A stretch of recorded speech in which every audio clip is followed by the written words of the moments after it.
হ্যাঁ, এটা খুব সুন্দর। সব হিন্দুরা, সব লোকেরা, সব মানুষেরা রাম নাম বলছে, রাম রামের উচ্চারণ করছে। কিন্তু রাম রামের উচ্চারণ এমনি হয়তো বলা যায় 2 দিনের জন্য বা 3 দিনের জন্য।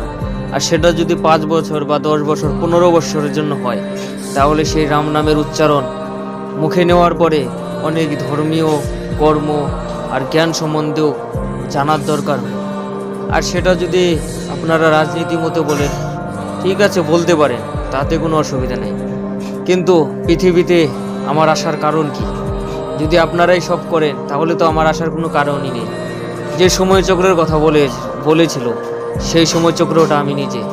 আর আপনারা মানুষেরা যেটা বানিয়েছে সেই হিসাবে চলবে, না ভগবানরা যেটা দিয়েছে সব দেবতারা, দেব দেবতারা সেইভাবে চলবে?